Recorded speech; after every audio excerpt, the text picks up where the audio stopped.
Today I want to play the Mike-Pest system, which is technically a system that I developed recently. After d4, knight c6, the Mike-Pest defense, and if knight f3, you go knight f6. By the way, if d5 now, feel free to go knight b8. People have played this before, including Carlsen and MVL, with much success. So this is not dubious. When you play like this, you want to transpose the game back to the King's Indian defense structure. You will play d6, g6, bishop g7, castle short, knight d7, a5, knight c5, etc. But in most cases, I don't even fianchetto my bishop, as you are going to see later in this video. But anyway, most people here play pawn to c4, after which you can safely go pawn to e5. The whole idea is to transpose the game back to the Budapest Gambit, where you attack the e5 pawn, you just want to get it back. They play bishop f4 in most cases, and then you play bishop b4 check. The idea is after knight d2, obviously you develop your queen, and if pawn to a3, you remember to play that basic Budapest trap that you learned many years ago, pap, with a smoothed mate. But anyway, there's another way you can play this. Instead of bishop b4, you can also try to play bishop c5, by the way, inviting pawn to e3, and only then do you play pawn to d6. And you will see this is a dubious way of playing the Budapest, but it works, trust me. The point is, if pawn takes, now you go queen f6, you don't even think twice about this. With queen f6, you give an impression as if you are interested in the b2 pawn, which is why most people like playing knight c3 in this position, after which you can surprise them by sacrificing your knight on f2, double attacking the rook and the queen. And it is from here where you will see most of your opponents blundering. The point is, after king takes, which is a blunder, now you take the poor bishop. Note that the e3 pawn is pinned to the king, they can't take your queen. So on the next move, you are just going to take that pawn. The top played move is knight d5. This is a nice try, but in this position you can just take back on d6 with your queen, and material is equal. They're not going to take on c7. If anything, black has a better position according to Stockfish. If bishop d3, you just go bishop e6 and choose where you want to castle, either long or short. Queen b3, here you can castle long if you want, that's not bad. And then consider taking. If bishop defends, you have pawn to f5, and you're going to get back a piece or win a free pawn. I hope you guys will keep on watching up to the end. Remember to share this video and subscribe if you haven't already. So let's go. Right, here's a game. I'm playing against a 2361 rated player. Okay, I started with the Mike-Pest defense, and my opponent played d5 to attack my knight. Now let's go. Knight e5, pawn to f4. Now, what you're supposed to do here is to play knight g6, by the way, kind of the Aleheim defense. And then pawn to e6. Which pawn can I take back with? The f pawn, obviously. Although Stockfish likes d takes e6. This is an equalizing move, but there's nothing wrong with this. Already I can see this is a bad move. I don't know why most 2300s like doing these things.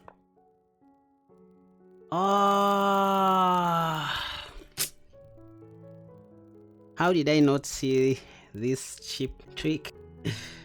Does it mean I'm going to lose a game? Should I resign, or should I just continue? I don't know what to do next. Okay, let me just continue. Just retreat the knight back. I know f5 is coming, but I'm just going to take if pawn to f5. Oh wait! In fact, white can't play pawn to f5. Wait a second. Because I'll just take, and if pawn takes, I have queen e7. This can't be true, you guys. This is one line I never even covered in my tutorial video. There is this check, and then oh, maybe I'm going to lose the knight. Or maybe I'm okay.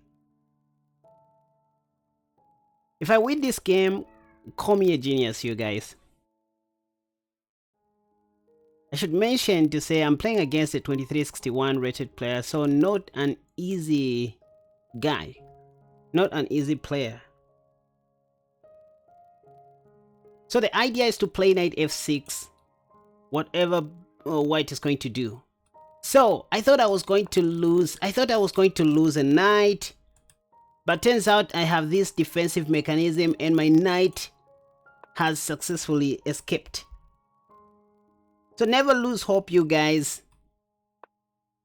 I almost resigned this game, not knowing I was doing everything right, by the way. So I'm super happy now. I can just go pawn to d6, paving the way for my light squared bishop, because that's the only thing I know. I can just take pap, and I won't get tired of saying pap, because it's pap, pap. And now we are back to normal, you guys. I almost resigned, not knowing whatever I was doing or whatever I did was correct. So queen f7, I just want to take the a2 pawn given a chance.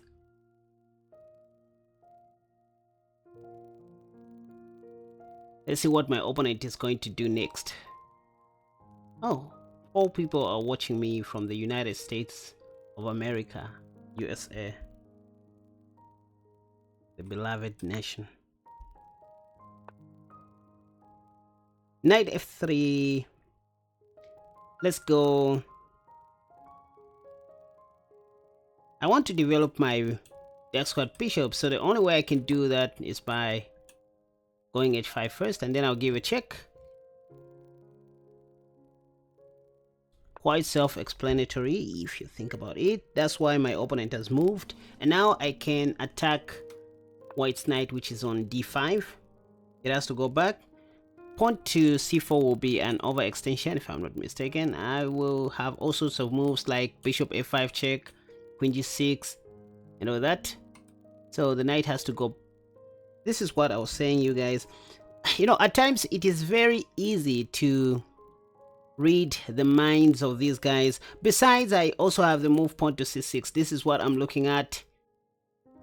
So you see what I was talking about. Now white will be forced to take the knight on d5 somehow, maybe after rescuing this other knight.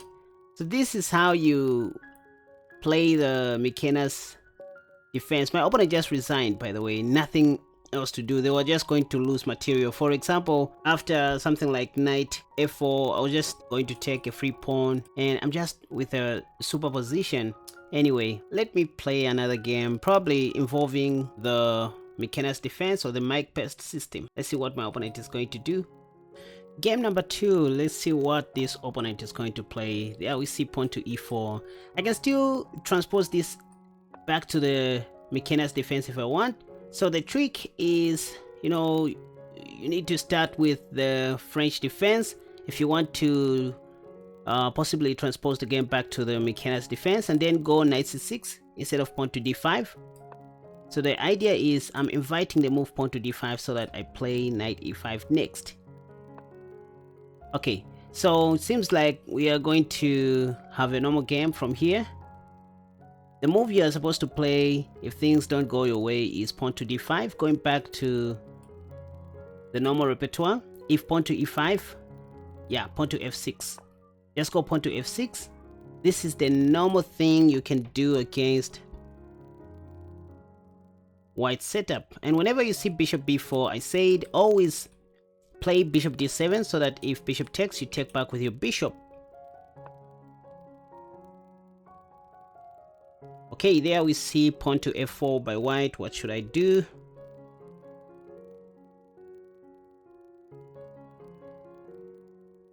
I don't have to take on e5. Just need to wait patiently for my opponent to blunder. Besides, I have bishop b4. I just want to take. By the way, this is called the French connection Nimzo-Wish variation. This is a blunder already. You can see this guy is a 22-33 question marked. Yet they managed to hang their deep pawn somehow. I don't know what trick they have for me here, but this is just a free pawn. And they just resigned. What is happening? What's wrong with this generation? Why? This is not good. This is not good.